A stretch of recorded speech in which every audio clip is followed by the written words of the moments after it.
right, boys, today we're going to be taking an in-depth look at the bunch offset formation. Now, this is designed for people that are really just trying to run bunch, and I'm going to give you guys some of the most popular plays and the reason why they are so popular. In today's video, I do have a whole in-depth ebook / scheme. If you guys are interested in that, links down below. I have a main YouTube channel where you can become a channel member, or the Twitch link to become a Twitch subscriber. Now the plays we're going to be talking about today, of course, we're going to get it started with double post, probably the best play in the game, maybe. Like, you can definitely argue that. Another play, corner out dig right here.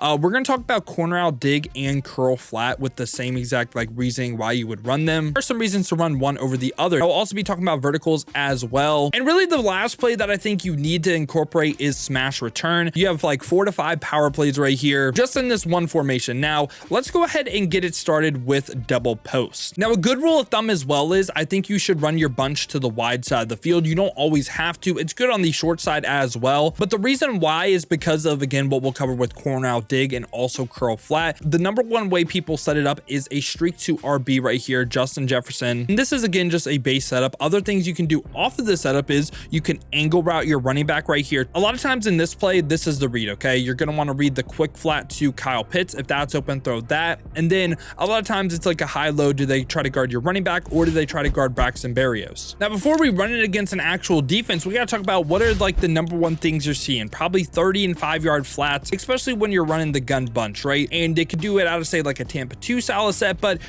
for the most part, a lot of people are running defenses like this right here, where the user is responsible for the middle of the field. Maybe they'll even vert out a defensive lineman right here as well. So you could see something just like this, and right here, the user responsibility, guess what, would be to try to take away the double post.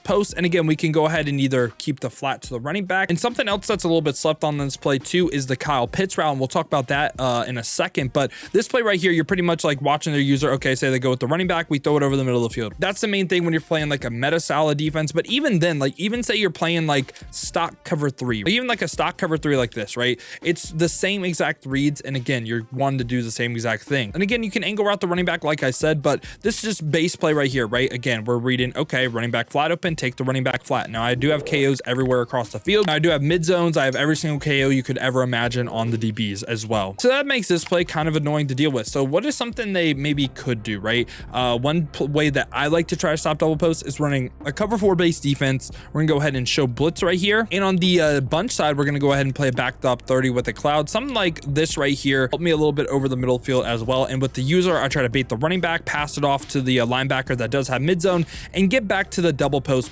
okay? Now, I will say right here, I think this is kind of, I don't want to say idiot double post defense, but the reason why I say this, okay? The number one thing majority of players that you're going to play are trying to hit, right? Of course, it's the post or the running back route, okay? Now, the thing about this play is, right, you know, you bait that and then get back to that, and also you get a KO potentially, KO potential with the Braxton Berrios route with the quarter right there showed blitz. It's weak against a couple of things in like a 6-1 style set. Obviously, you could see dollar as well. Just trying to talk about coverage right here, not really like blitz stuff. So we're talking about like cover 4 or just literally anything on the backside right here, okay? This C route is a problem. And that's where you need to start incorporating that. Why is the C route so deadly? Well, so pretty much for this style of defense, you either have to, with Fred Warner right here, you'd either man him up or you'd have to play a press cloud. Now this time right here, we're just going to play like a regular quarter. We'll also be on the D line, so you don't see like any like involvement. But what you're able to throw right here with Tyreek Hill every single time, bang. That right there is probably the most annoying route to defend. And again, and also what a lot of people do, again, this time we'll go in the cover 4. If you start to run that, right, some people will go ahead and say, you know what, we're going to play a backed off 30 this time. When you play a backed off 30, it actually doesn't really do a good job. Like this time right here, what you're gonna see is gets right underneath the backed off 30. So what they have to do now is something they don't want to do, okay?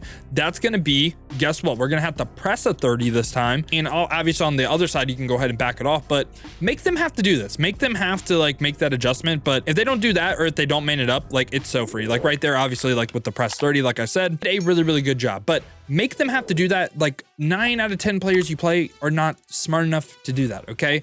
And also right here, Something else that I want to talk about with the double post route this time with like a cover 4 or even cover 3 style of defense. Like for instance, right here, we'll just play like cover 4 base, which a lot of people do, like even in a dollar set. And this time right here, I'm going to intentionally get outside the pocket because I want to go ahead and hit this Kyle Pitts route right here. That as soon as he clears that, what's it called, that 5-yard zone, we can go ahead and possession catch that. And that's a really annoying route to deal with as well if they do just want to run a cover 4 base defense. And that's why I think this play is so hard to deal with. Like this, once you incorporate the sear route and the tight end wheel, very, very hard to deal with. Now, there are some other setups that I do want to talk about as well. Specifically when they're running a defense like this right here, and say they're sending 4, or they're literally just mabling you like no other yellow zones in the middle of the field, or potentially even like we can go maybe a D-line vert right here. So something that's kind of annoying right here too, okay? And this time right here, I'm just gonna put my user in a third. How people beat double mabel out of this a lot is option routing the running back and also hitching Justin Jefferson right here, which if we go ahead and do this right here, right? Like obviously you see like kind of the user conflict it's now going to put inside the middle of the field, right? Like, do they go with that backside post? Do they go with the hitch? You know, that's a good little mix in as well. And another thing that I really like versus man coverage is going ahead and streaking Justin Jefferson still, this time going ahead and corner routing Kyle Pitts. And this is a play that sometimes myself, I like to go ahead and try to get out the pocket right here and even sometimes throw it backside to what's called the post. But you see how, well, I was actually on that guy. I was going to say, see how wide open he got, but we're going to go ahead and show that again. That's on me right there. Sorry about that. But I just, again, I have D-line X factors and this is how I like to deal with them, even in a 6-1 style set. But you see right there, there's a lot of bumping. And even when you're rolling out like that, you have a running back that's coming underneath as well that does a good job versus man coverage. And also if you just run the play like this can also beat man once again with the Barrios route and also the Bo Jackson route. So that's really everything about double post. Now, another thing people do like to do from time to time is wheel route their running back like this to give the C route a lot of space. A lot of times I don't love this play because I don't know, I just don't really run that a lot. Now, what I will do though is if I expect cover 4, cover 3, or I think they suck with their user, this time we'll just make like a cover 3 defense right here and something like this, right? Like don't pay attention. I guess like the deep blues kind of matter, but this is also a play that I personally love to roll out in. And how we're going to do that, okay? This is pretty much the rule for everything for me. I will go ahead and double team this guy. And when I want to roll out, I put the running back on the flat because if I see Fred Warner coming off the edge right there, I dump it off to the running back, okay? So this time right here, we're going to go ahead and show this. This is the double post. This is the roaming Deadeye offense that you guys might have seen on stream, right? So we can go ahead and get that right there. Pretty easy. And this is really good for a dollar A-gap meta as well. And something to note first dollar is you should run it actually always to the left because people in dollar will only send the left slot CB. They won't send the one on the right. So that was really everything I wanted to cover with double post. Now, this right here is the ultimate, I think, Mabel. I would call it a Mabel killer. Yeah. So the difference between curl flat and corner out dig is the depth of the corner. Okay. So it all depends where you're trying to hit the defense as well. Come out and curl flat right here. And we're just going to come out and cover 2 every time because again, this is a really good play for double Mabel. And this is also a play that I always like to roll out with. And I like pretty much the same combo with each. So curl flat right here, you see it's breaking a little bit past the 32 right there, right? Now with corner out dig, it's pretty much just a slot apprentice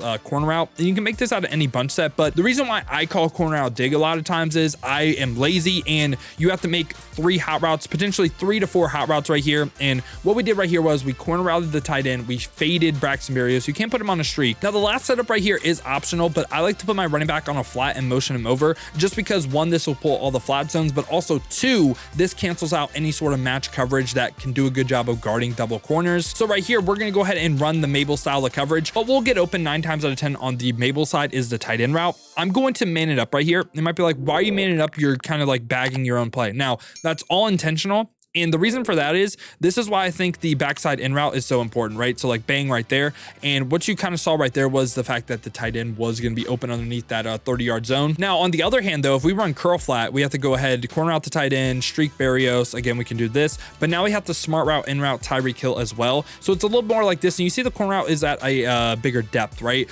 But this time, what's so great about this corner route is the fact that it's going to go ahead and get over a 30-yard zone. You saw that right there. And this time, we're even going to back it off as well. Now, if they back it off, you can really just go ahead and hit that tight end route just over and over again, but we're going to back it off right here.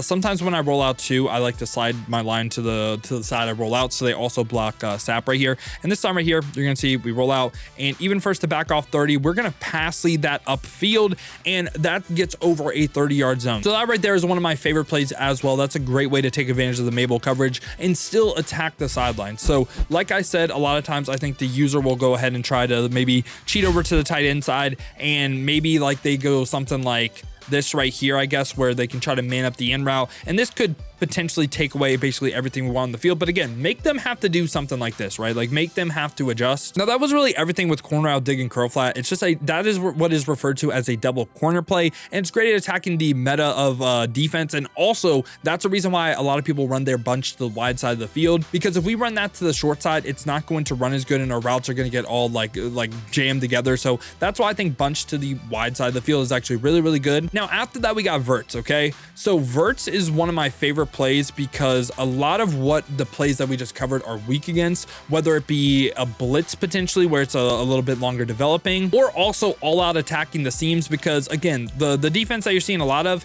is something like this right here, where they have maybe a vert on the bunch side, maybe they have a vert on the RB side, like either one, like you're not really going to play something like this. Okay, so what I really like about this play is the fact that, okay, this is my play where if I'm getting blitz as well, I say I'm going to make a read. Now, how I like to set up verts is I like to go ahead and streak my running back, but also put my RB, like point man. This is what is referred to as the point man or the slot receiver on a post as well. I like to post a little bit more because I feel like it gets underneath like a lot of the deep blues. And this is a play, like I said, I am making a read. So this right here first is like a double Mabel send for. Now, what I'm looking for this play is where does the user go? And with the mid zones as well, I want to hit the running back. Like as soon as I see the curl flat, like sprint out a little bit to the sideline, because if I throw this early, okay, it is now going to get KO'd with all the mid zones. This is why, again, I think mid zone is the most valuable ability on defense. So this time right here, we're going to go ahead and say like, okay, I know he's in a curl flat, right? But I'm going to throw it like right here this time, right? And a lot of times, like that right there wasn't the best example, but a lot of times he can still come back and make a play again with mid zone. But on the other side, right, again, I want to go ahead and make their user choose between the tight end wheel or the post, right? But again, like what they would have to do is say they drop a vert, right? Okay, that's going to take away the tight end wheel. Their user goes ahead and uses the Justin Jefferson route. I have to hit the running back streak, right? This right here is what we're going to try to show right here. And this time right here, we're going to go ahead. And again, I think it's a really easy read, especially if you do have your bunch on the wide side of the field. Now, something that I don't really do a lot of, but I have seen some people do is motion out the running back right here and try to attack cover two defenses like this. And in my opinion, okay, I think these hole shot fades are just way too hard, way too inconsistent to try to throw. Like right here, we're trying to freeform that high ball out to the outside. That time we do get it, but I'm telling you, man, deep halves play like they are on crack in this game sometimes. Like I've seen deep halves even in trip sets play a fade at inside, like it's kind of crazy. So I don't recommend going for shot plays a lot of the times. But now finally right here, we do have smash return. Okay, so smash return is again one of the best plays in bunch because of the fact that this return route right here, or a backward zig, I always call it a backward zig, I've seen some people call it a return route, but Barrios right here is on a unique route that just makes the offense just space out so much. Now I think all these plays you can call first almost any defense you see. This play right here, especially, like again, double Mabel solid coverages, even again D-line vert hooks, cover 2, cover 3, cover 4, match, whatever. This is should be one of your go-to calls, and this is something that when I run bunch I don't call enough of. Like I know that. Now this time right here, we're gonna go ahead and set up a double Mabel solid coverage, and we're just gonna go ahead and run the play. I mean, obviously we could run it first a real defense, but I think the spacing of the routes is the biggest like thing, right? And again, we can roll out right here, get outside the pocket. Now let's talk about this play. Again, we're going up against 30 and 5s right there. So let's talk about it. Okay, let's talk about what the user would have to do, what the defense has to do to take away this play off the rip right here, right? I think the user does have a choice. Does he go with the drag? Does he go with the post? Okay, over the middle of the field, obviously they can maybe have a vert on this side to help out with the tight end, or maybe potentially the post as well.